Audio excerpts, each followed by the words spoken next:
paz seja conosco.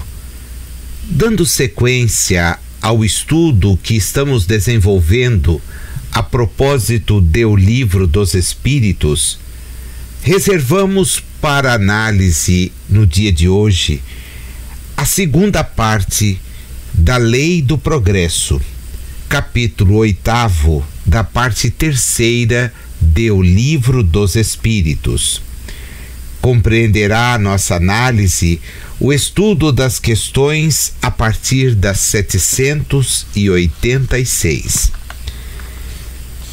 Na conclusão do Livro dos Espíritos, item de número 4, encontramos o seguinte trecho para dar início às nossas reflexões. O progresso da humanidade tem seu princípio na aplicação da lei de justiça, de amor e de caridade. Lei que se funda na certeza do futuro. Tirai-lhe essa certeza e lhe tirareis a pedra fundamental. Dessa lei derivam todas as outras, porque ela encerra todas as condições da felicidade do homem. Só ela pode curar as chagas da sociedade. Comparando as idades e os povos, pode ele avaliar quanto a sua condição melhora, à medida que essa lei vai sendo mais bem compreendida e praticada.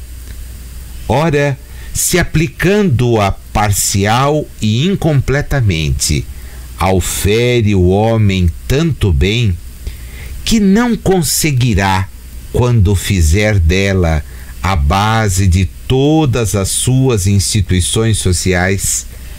Será isso possível? Certo, porquanto desde que ele já deu 10 passos, possível lhe é dar 20 e assim por diante. Do futuro se pode, pois, julgar pelo passado. Já vemos que pouco a pouco se extinguem as antipatias de povo para povo. Diante da civilização, diminui as barreiras que os separavam. De um extremo a outro do mundo, eles se estendem as mãos. Maior justiça preside a elaboração das regras internacionais. É bem verdade que ainda temos as guerras, mas elas se tornam cada vez mais escassas e mais censuráveis e não excluem os sentimentos de humanidade. Nas relações, a uniformidade se vai estabelecendo. Apagam-se as distinções de raças e de castas, e os que professam crenças diversas impõem silêncio aos prejuízos de seita, para se confundirem na adoração de um único Deus. Falamos dos povos que marcham à testa da civilização. A introdução é belíssima e ela nos permite preparar terreno para análise acerca da temática que envolve os chamados povos degenerados. A questão de número 786 apresenta-nos o seguinte conteúdo: mostra-nos a história que muitos povos, depois de abalos que os revolveram profundamente, recaíram na barbaria. Onde, nesse caso, o progresso? Os espíritos respondem: quando tua casa ameaça ruína, mandas demoli-la e constróis outra mais sólida e mais cômoda. Mas enquanto esta não se apronta, há perturbação e confusão na tua morada. Compreende mais o seguinte: eras pobre e habitavas um casebre, Tornando-te rico, deixaste-o para habitar um palácio. Então, pobre diabo, como eras antes, vem tomar o lugar que ocupavas e fica muito contente porque estava sem ter onde se abrigar. Pois bem, aprende que os espíritos que encarnados constituem o povo degenerado não são os que o constituíam ao tempo do seu esplendor. Os de então, tendo-se adiantado, passaram para habitações mais perfeitas e progrediram, enquanto os outros, menos adiantados, tomaram o lugar que ficara vago e que também, a seu turno, terão um dia que deixar.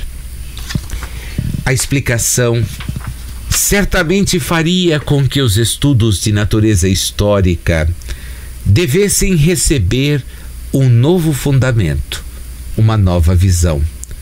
Isto porque, quando acompanhamos a história do passado e identificamos progressos aos quais chegaram civilizações que nos precederam na presente romagem reencarnatória, vamos tomar conhecimento com práticas, com técnicas, com visões de mundo que se nos parecem bastante avançadas, há mesmo, em relação a certos temas e problemas, uma, por que não dizer, inveja, porque aqueles povos, habitantes de determinadas regiões terrestres, empreenderam para as condições em que se encontravam progressos bastante substanciais.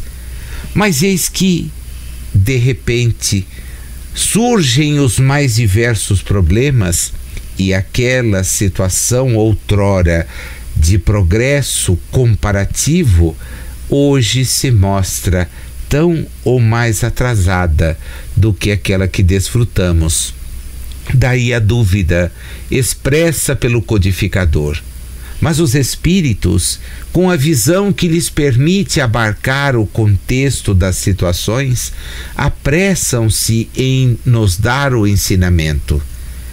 Os homens que ali se encontravam reencarnados, espíritos com suas trajetórias individuais e às vezes até coletivas, já lograram atingir o progresso que ansiavam.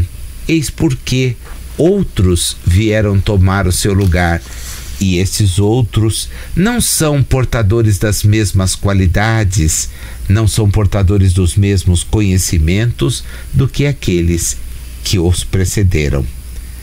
Na 787, Kardec pergunta: não há raças rebeldes por sua natureza ao progresso? E a resposta é curta: há, assim, mas vão aniquilando-se corporalmente todos os dias. E qual será a sorte futura das almas que animam essas raças? Todas chegarão à perfeição, passando por outras existências. É categórico o subscritor da resposta: Deus a ninguém deserta. Há uma outra questão.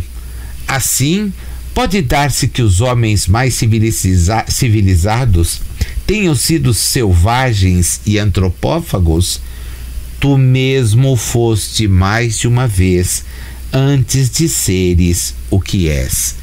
Importante perceber o progresso individual que desenvolvemos. A reencarnação nos impede acesso às informações acerca do nosso pretérito. Porém, os nossos comportamentos revelam aquilo que vai em nossos espíritos. A impaciência com que muitas vezes abordamos as situações, até mesmo os sinais de ferocidade que nossas expressões, nossas ações retratam. Isto tudo demonstra que nós estamos nesse processo de nos vencer há muito tempo e as experiências transatas certamente nos levaram a adotar comportamentos que hoje nos apressamos em censurar, mas que efetivamente já foram por nós mesmos adotados. Os povos na 788 são individualidades coletivas que, como os indivíduos passam pela infância, pela idade da madureza e pela decrepitude. Esta verdade que a história comprova não será de molde a fazer supor que os povos mais adiantados deste século terão seu declínio e sua extinção como os da antiguidade? Os povos, respondem os espíritos, que apenas vivem a vida do corpo, aqueles cuja grandeza unicamente assenta na força e na extensão territorial, nascem, crescem e morrem, porque a força de um povo se exaure como a de um homem. Aqueles cujas leis egoísticas obstam ao progresso das luzes e da caridade morrem porque a luz mata as trevas, assim como a caridade mata o egoísmo. Mas para os povos, como para os indivíduos, há a vida da alma. Aqueles cujas leis se harmonizam com as leis eternas do Criador viverão e servirão de farol aos outros povos. Quer dizer, como está na 789, que o progresso fará que todos os povos da terra se achem um dia reunidos, formando uma só nação? Não. Isso seria impossível. Uma nação única seria impossível, respondem os espíritos, visto que da diversidade dos climas se originam costumes e necessidades diferentes, que constituem as nacionalidades, tornando indispensáveis sempre leis apropriadas a esses costumes e necessidades. A caridade, porém, desconhece latitudes e não distingue a eventual cor dos homens. Quando por toda parte a lei de Deus servir de base à lei humana, os povos praticarão entre si a caridade como os indivíduos. Então viverão felizes e em paz, porque nenhum cuidará de causar dano a seu vizinho, nem de viver a expensas dele. A este conjunto de questões, Kardec aduz comentários que são de uma extensão e profundidade fantásticos. Observemos alguns dos trechos que ele nos apresenta de suas reflexões profundas, profundas mesmo. O progresso dos povos também realça a justiça da reencarnação. Louváveis esforços empregam os homens de bem para conseguir que uma nação se adiante moral e intelectualmente. Transformada, a nação será mais ditosa neste mundo e no outro. Concebe-se, mas durante a sua marcha lenta através dos séculos, milhares de indivíduos morrem todos os dias. Qual a sorte de todos os que sucumbem ao longo do trajeto? Privá-los-á a sua relativa inferioridade da felicidade reservada aos que chegam por último? Ou também relativa será a felicidade que lhes cabe? Não é possível que a justiça divina haja consagrado semelhante injustiça. Com a pluralidade das existências, é igual para todos o direito à felicidade, porque ninguém fica privado do progresso, podendo os que viveram ao tempo da barbaria voltar na época da civilização a viver no seio do mesmo povo. Ou de outro, é claro, que todos tiram proveito da marcha ascensional. As almas vindas no tempo da civilização tiveram sua infância, como todas as outras, mas já tinham vivido antes e vêm adiantadas por efeito do progresso realizado anteriormente. Vêm atraídas por um meio que lhes é simpático e que se acha em relação com o estado em que atualmente se encontram, de sorte que os cuidados dispensados à civilização de um povo não têm como consequência fazer que de futuro se criem almas mais perfeitas. Tem, sim, o de atrair as que já progrediram, quer tenham vivido no seio do povo que se figura ao tempo de sua barbaria, quer venham de outra parte. É o que constatamos quando identificamos no seio das inúmeras nações que congregam espíritos em afinidade no planeta Terra, percebendo espíritos mais avançados com espíritos não tão avançados, de forma que a solidariedade entre eles permita o progresso contínuo e a prática da caridade. Esta linguagem evolutiva e denotadora da evolução é o que fará com que todos estes habitantes, pelo exemplo recíproco e mútuo, logrem avançar.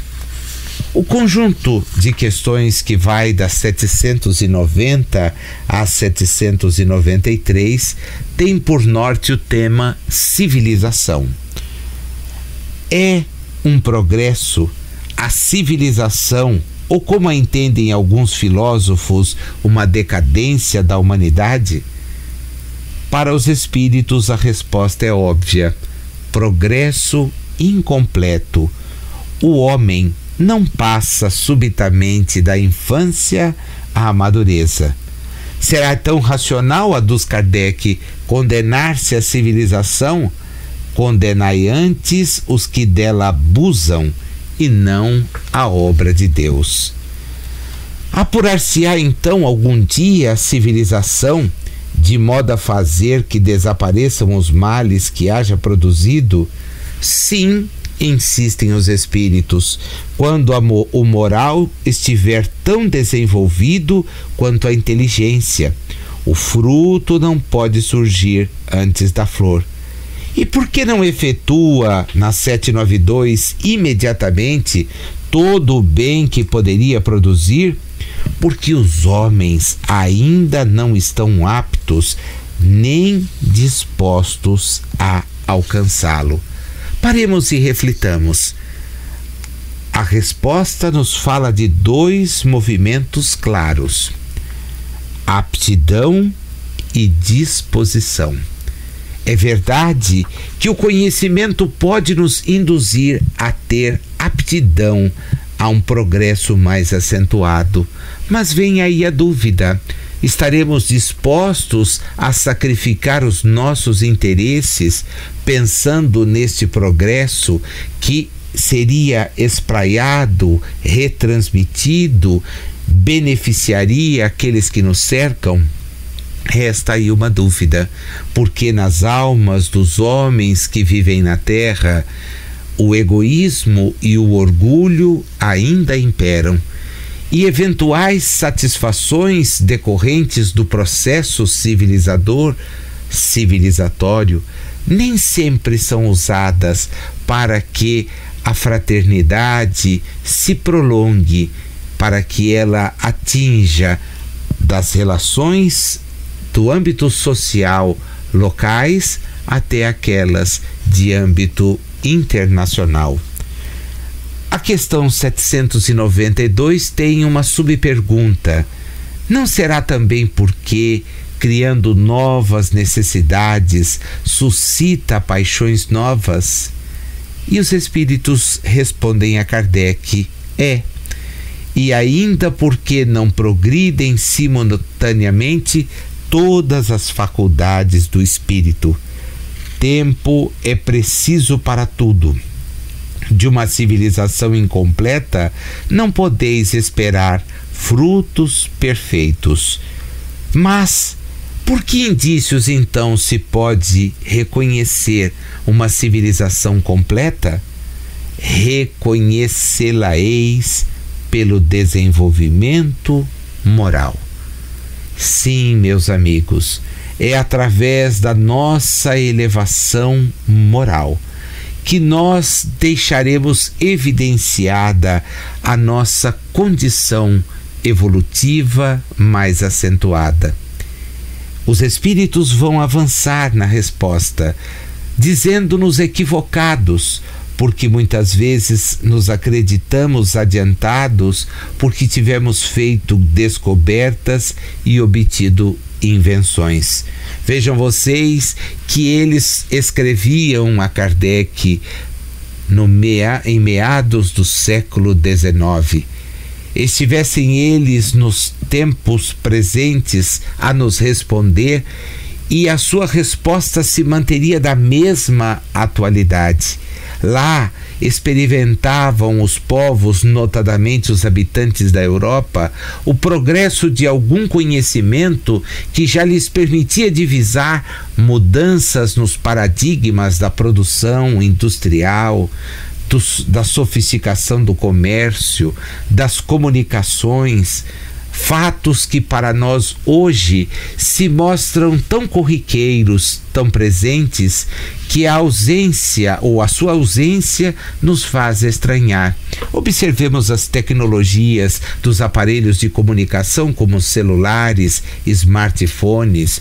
Observemos os recursos televisivos, a transmissão do vídeo, da imagem, do áudio.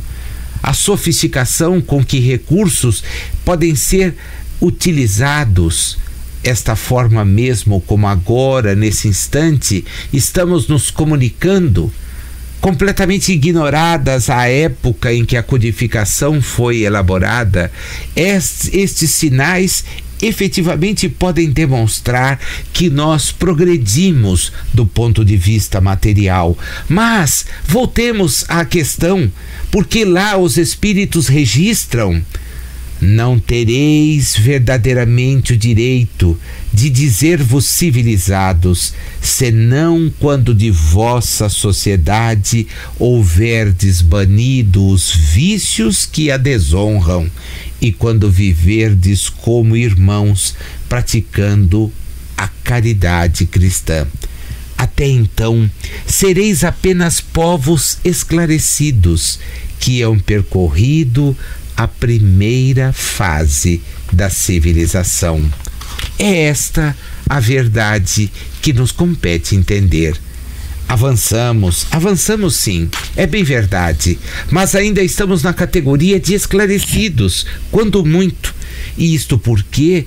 Porque esses benefícios que usufruímos ainda são incapazes de permitir uma solidariedade manifesta de uns para com os outros.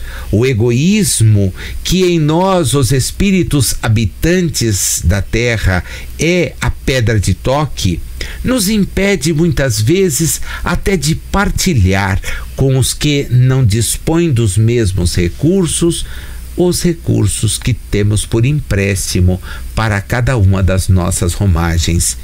Temos esclarecimento, sim, mas o esclarecimento nos leva, por exemplo, a usar de veículos de comunicação para espionagem, a nos valermos de descobertas que poderiam induzir ao progresso para levar à destruição dos corpos daqueles que sofrem atentados por artefatos de natureza bélica, etc. O avião, que ao mesmo tempo pode nos transportar cobrindo distâncias, é também ele municiado de bombas que destroem. As naus que nos permitem atravessar os mares em segurança e com uma velocidade inalcançável, desconhecida à época da codificação e em épocas precedentes, também elas servem para o ataque. Frustram o socorro, empenham-se na mútua agressão.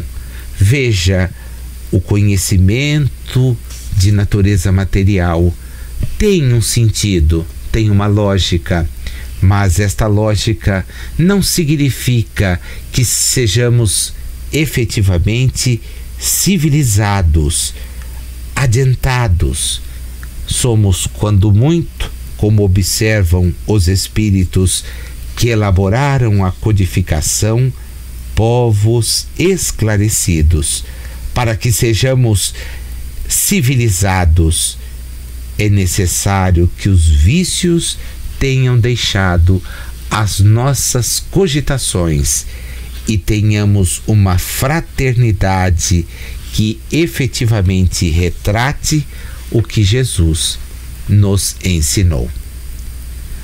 Há um outro bloco de questões que vão das 794, a 797 e que nos falam do progresso da legislação humana. Como professor de direito, devo lhes dizer que o estudo da legislação ainda nos choca. Porque se é bem verdade que encontramos em alguns países, e vou me ater apenas a um tópico, a completa abolição da pena de morte, em outros esta ainda é uma regra. Mesmo convivendo com informações que fazem acessíveis de um para outro ponto da face da terra a estrutura legislativa, ainda há nações que se ufanam de aplicar aos seus nacionais e algumas vezes, pasmem, até mesmo aos estrangeiros, a pena capital. O Brasil, em hipóteses restritas, notadamente agora, desde quando está em vigor a Constituição de 1988, ainda admite a pena de guerra nas hipóteses, a pena de morte nas hipóteses dos delitos de guerra. Confundi-me no enunciado, mas é isto, ainda temos no direito brasileiro esta possibilidade. Há legislações de países avançados que permitem a prática do aborto. Há legislações que reduziram a maioridade penal. Há legislações que estabeleceram inúmeras punições severas por delitos que merecem sempre a censura, mas não podemos nos esquecer que aquele que os comete precisa de amparo, de proteção, de encaminhamento. O progresso da legislação ainda não é tão grande como talvez nós gostaríamos que fosse, e países que à frente de outros dão uma clara demonstração de que ocupam um espaço invejável sob o ponto de vista da economia, do bem-estar e do conforto dirigido àqueles que habitam as suas fronteiras, são países que têm legislações severas. Na 794, portanto, Kardec pergunta: poderia a sociedade reger-se unicamente pelas leis naturais sem o concurso das leis humanas? Poderia, se todos as compreendessem bem, respondem aquelas entidades venerandas. Se os homens as quisessem praticar, elas bastariam. A sociedade, porém, tem suas exigências. São-lhe necessárias leis especiais. Qual então seria, pois, a causa da instabilidade das leis humanas? Nas épocas de barbaria, são os mais fortes que fazem as leis, e eles as fizeram para si. À proporção que os homens forem compreendendo melhor a justiça, indispensável se tornou a modificação delas. Quanto mais se aproximam da vera justiça, tanto menos instáveis são as leis humanas, isto é, tanto mais estáveis se vão tornando conforme vão sendo feitas para todos e se identificam com a lei natural. A lei natural ou lei divina, esta que nos faz compreender que o exercício da solidariedade é a melhor maneira que temos de disseminar as relações estáveis e duradouras entre todos.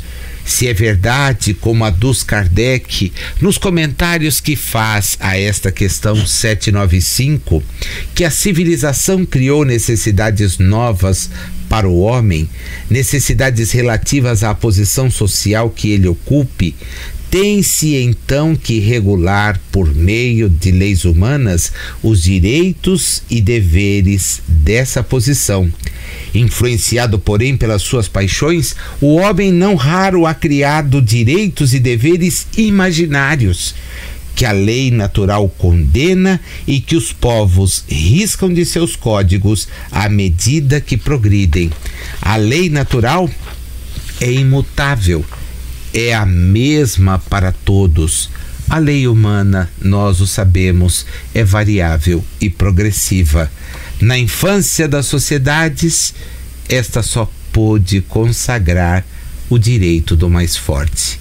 E é o que nos perguntamos: não estaria ainda o direito dos mais fortes sendo assegurado? A lei não serve de mecanismo de contenção, de expoliação. Em nome delas, não se concedem privilégios que não soam bem diante do conhecimento que já temos. Muitos, quando questionados acerca do alcance moral de benefícios que usufruem, costumam se sair com esta simples frase: mas está previsto na lei. Eu só estou usufruindo aquilo que a lei estabeleceu. Mas as normas são feitas dentro dos melhores critérios éticos. Não se legisla em benefício próprio. Não são tolerados desvios em favor daqueles que ocupam certas posições, mesmo que em detrimento de uma população toda. A quem queremos talvez enganar quando isto afiançamos? É importante que o espírita pare para pensar e que, evidentemente, use de sua influência, de sua cultura, de sua participação social para cobrar dos legisladores dos nossos dias que certas regras, que embora possam ter sido justificadas em tempos pretéritos, hoje já não mais o são. O dever de solidariedade nos impõe esta preocupação, porque todas as vezes que estivermos usufruindo de benefícios que, embora constantes do texto legal, sejam sonegados a muitos dos nossos irmãos em condições mínimas, bem distantes daquelas que temos, há aí um problema de consciência que há de mais tarde nos afetar, porque, como nos ensinam os espíritos que tanto zelam para que nós tenhamos condições de avançar, não conseguiremos ser felizes, causando a infelicidade de outrem, e só poderemos evitar que essa infelicidade se perpetue abrindo mão de privilégios, para que assim uma gama maior de irmãos nossos possa desfrutar também de mínimas condições para poder ter na reencarnação a sua oportunidade. Na 796, Kardec questiona se no atual estado da sociedade a severidade das leis penais não constituiria uma necessidade. Uma sociedade depravada certamente precisa de leis severas. Infelizmente, essas leis mais se destinam a punir o mal depois de feito do que a lhe secar a fonte. Só a educação poderá reformar os homens, que então não precisarão mais de leis tão rigorosas. E eu me permito, meus amigos, dentro do contexto em que estamos hoje, chamar a atenção para uma outra questão que está tomando a manchete dos jornais, despertando programas desta ou daquela ordem e também sendo bastante debatida no seio dos cursos de direito. A questão relacionada à diminuição da chamada maioridade. Enquanto espíritas que somos, fica tranquilo olharmos o indivíduo que reencarna e já admitir o que não fazem os outros congêneres religiosos e nem mesmo a ideia presente nos estratos sociais de uma forma em geral, que somos espíritos reencarnados. Assim, certas práticas delitivas ocorridas na infância, na puberdade, na adolescência, são práticas que nós até teríamos como justificar. Há exemplos que já daqui mesmo cansamos de enumerar, de relatos da doutrina da Revista Espírita, em que essas situações se mostram presentes. Mas é verdade que, como espíritos reencarnados, sofremos certas limitações ao reingressarmos na oportunidade reencarnatória. Nossos padrões vibracionais para a experiência física mudam, não que sejam lá tão elevados assim, mas eles mudam, sofrem restrições. Os campos através dos quais, se posso usar esta expressão campos, tomamos acesso da realidade que nos envolve, são os da audição, da visão, do olfato, do tato e do paladar. São por intermédio desses caminhos que o nosso espírito, valendo-se da vestimenta corporal, toma contato com a realidade. Mas, assim sendo, esta realidade para o espírito impõe umas sérias e uma série de limitações. Como espírita seria fácil então dizer, olha, ali naquele corpo juvenil há um espírito extremamente envelhecido e com experiências suficientes para conduzi-lo ao banco dos réus e mesmo para conduzi-lo à prisão, se o caso. Porém, pensemos, o objetivo reencarnatório é o objetivo da educação. A educação que deve começar nos lares, nos quais infelizmente, ou dos quais infelizmente ela anda tão distante, porque as uniões são feitas sem um comprometimento mais sério. Testa-se para ver se aqui ou acolá nós vamos nos dar bem com aqueles com os quais convivemos, e das uniões fortuitas ou pouco sérias advêm vínculos com espíritos que migram para outras reencarnações. E assim, este objetivo desaparece.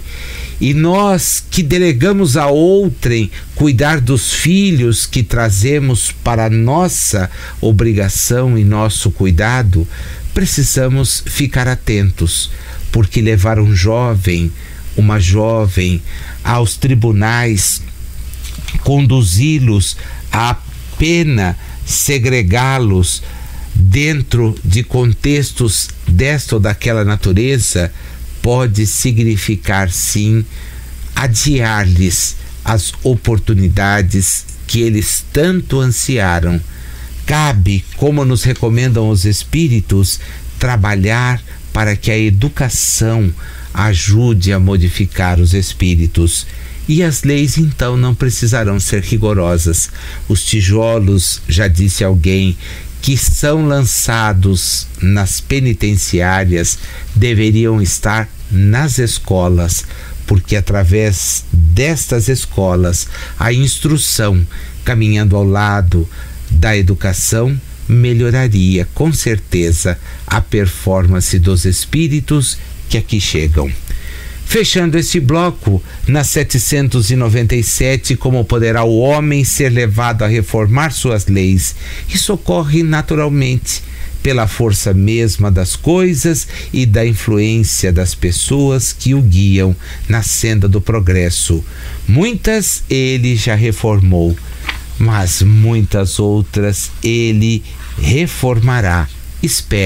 Esperemos sim, mas esperemos ativos, de tal forma que ideias como esta da redução da maioridade penal não prosperem. Não é por aí que nós haveremos de diminuir as incidências de crimes na nossa sociedade. É preciso que os governantes sejam os primeiros a exemplificar com condutas ilibadas, para que depois possamos, em elas existindo, possamos dirigir-nos a esses jovens que eventualmente são mais perdidos do que outra coisa. Nós possamos dar-lhes corretivos. Empenhemo-nos em dar-lhes a educação. O último bloco de questões que envolve a lei do progresso fala-nos acerca da eventual influência do materialismo, do espiritismo sobre o progresso da humanidade. Perdoe-me a falha. Do espiritismo sobre o progresso. E este conjunto de leis é extremamente interessante, porque ele parte da constatação de que a doutrina espírita, em esclarecendo de maneira racional, tem condições, sim, de fazer com que não apenas a legislação humana tenha melhoria, mas que o próprio progresso encontre uma outra razão de ser. Aliás, como abrimos as nossas colocações no presente estudo, já na conclusão do Livro dos Espíritos, aqueles que a subscrevem são categóricos em nos dizer que através do progresso nós lograremos mudar a face da Terra, melhorando a condição daqueles que nela se encontram. Diz a 798: o Espiritismo se tornará crença comum ou ficará sendo partilhado como crença apenas por algumas pessoas? Certamente, respondem os espíritos, que se tornará crença geral e marcará nova era na história da humanidade, porque está na natureza e chegou o tempo em que ocupará lugar entre os conhecimentos humanos.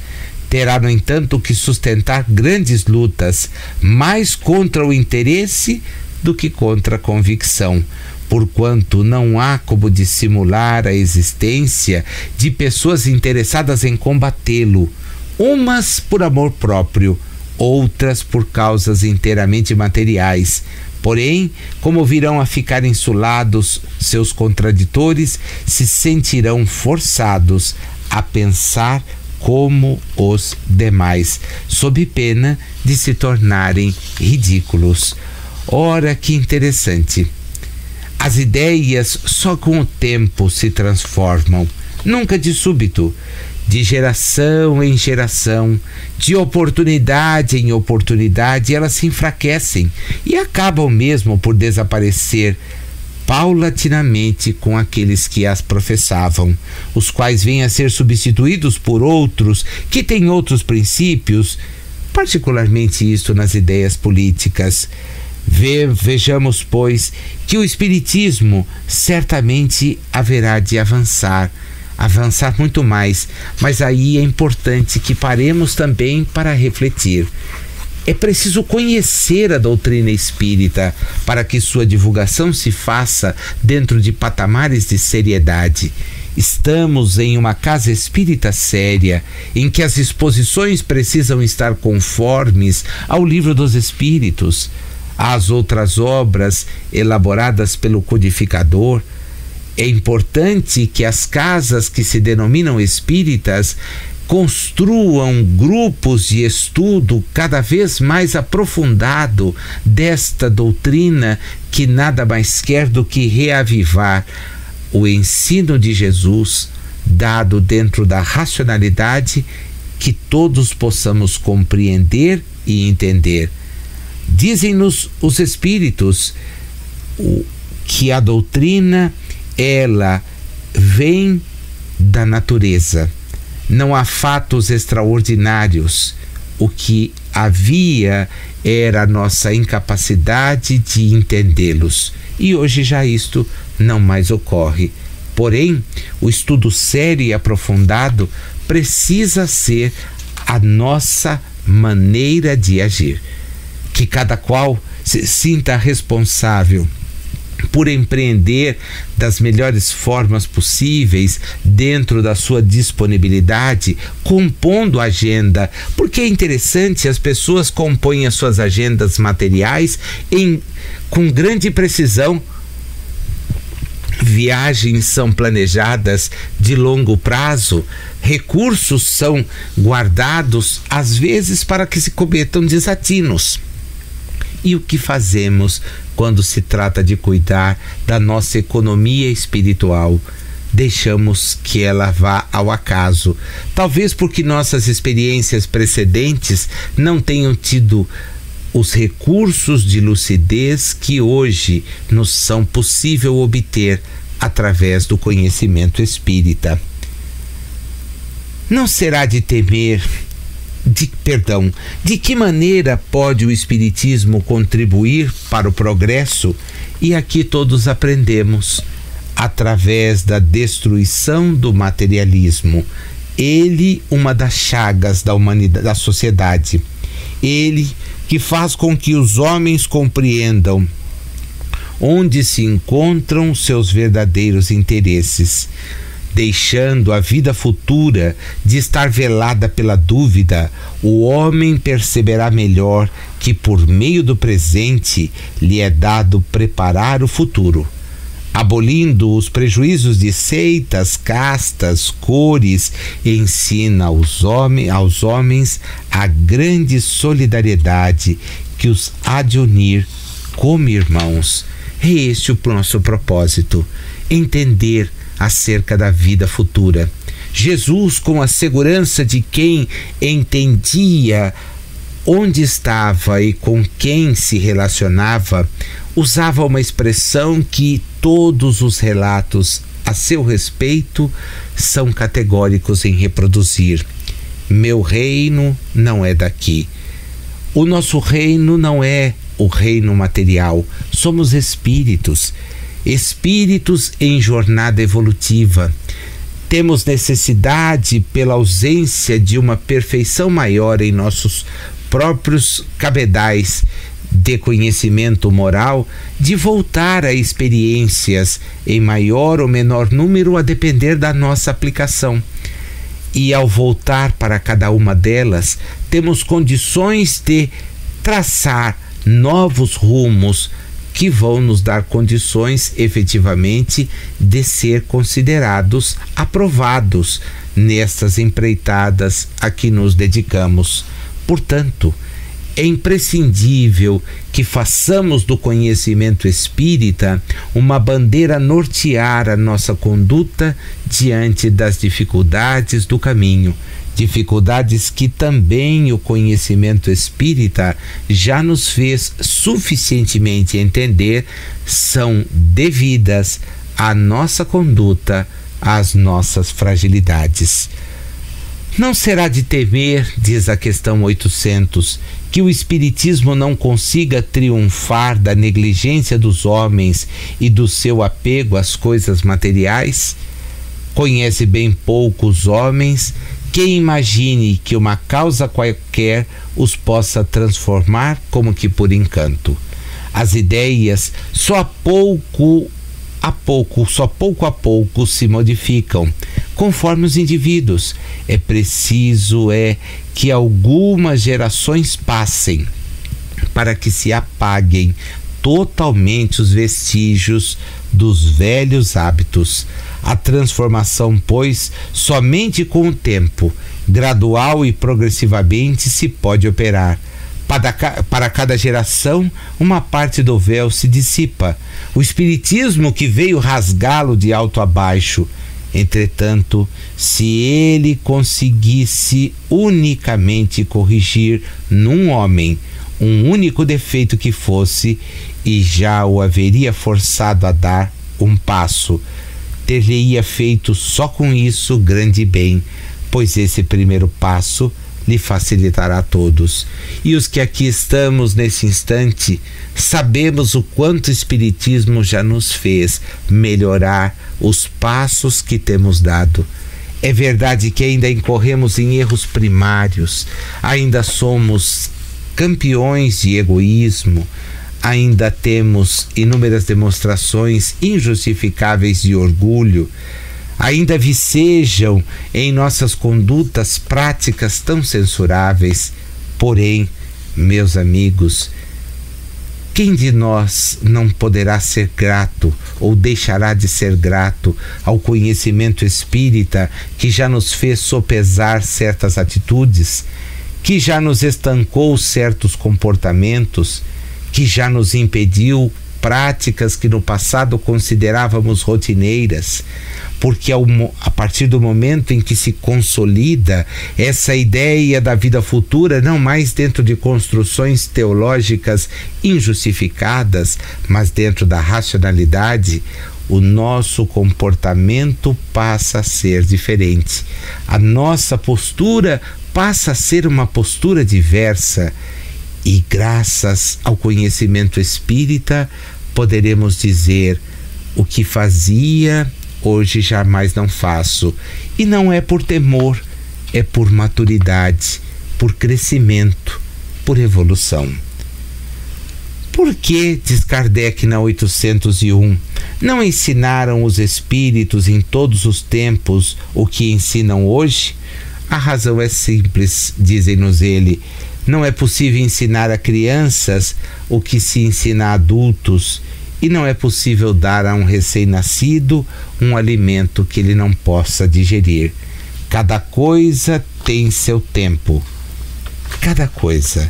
Assim, muitas coisas nos foram ensinadas, mas nós não conseguimos compreendê-las e até mesmo as adulteramos. Mas hoje podemos entender, e é por isso, com seus ensinos, ainda que incompletos, a semeadura vai sendo preparada e mais adiante o terreno há de dar o resultado daquele processo, com frutos cada vez melhores que nos induzam a avançar. A última das questões, a de número 802, fechando este nosso segundo e último encontro para a reflexão acerca da lei do progresso, e devemos deduzir, a partir da rapidez até com que tantos conceitos foram aqui enunciados, que seria possível passar muito mais tempo refletindo, analisando a propósito do conhecimento espírita. Daí porque esse nosso encontro semanal serve para que lancemos as dúvidas, pontuemos algumas questões e a partir delas as nossas reflexões individuais, esse nosso repensar a respeito do conhecimento espírita e da sua aplicabilidade venha a encontrar eco nos demais dias da semana. Nós vamos ter na 802 a seguinte dúvida: visto que o Espiritismo tem que marcar um progresso da humanidade, por que não se apressam os espíritos a dar esse progresso por meio de manifestações tão generalizadas e patentes que a convicção penetre até nos mais incrédulos? Respondem os espíritos: desejaríeis milagres, mas Deus os espalha mancheias diante dos vossos passos e, no entanto, ainda há homens que o negam. Conseguiu, porventura, o próprio Jesus convencer os seus contemporâneos mediante os prodígios que operou? Não conheceis presentemente alguns que negam os fatos mais patentes ocorridos às suas vistas? Não há os que dizem que não acreditariam mesmo que vissem? Não é por meio de prodígios que Deus quer encaminhar os homens. Em sua bondade ele lhes deixa o mérito de se convencerem pela razão. É isto, meus amigos, o que nos resta. A informação está à nossa disposição. Desde 18 de abril de 1857, o sol, na feliz expressão de Divaldo Pereira Franco, o sol está ao nosso lado, a iluminar os nossos espíritos, para que, conhecendo o que a doutrina espírita revela, possamos nortear melhor as nossas condutas, identificar melhor aqueles pontos que precisam ser trabalhados, porque temos que pensar na evolução. Pensemos efetivamente, porque somente a partir deste conhecimento aplicado, da nossa vivência diuturna, daqueles conhecimentos que resgatam os ensinos de Jesus, poderemos nos tornar criaturas efetivamente melhores. Mas a nossa adesão precisa ser efetiva. Casas como a nossa, oportunidades como a de hoje, são um benefício que todos precisamos bem aproveitar. As coisas acontecerão a seu tempo. Muitas vezes temos companheiros que aqui vêm e se perguntam por que é que os seus familiares não comparecem, por que é que pessoas de suas relações ainda não se sentem atraídas pela mensagem espírita. Entendamos o progresso de cada um, mas acima de tudo, não deixemos de refletir se esta ausência desses companheiros não se dá porque o nosso exemplo ainda não é um exemplo manifesto e seguro. Há material de sobra para que reflitamos.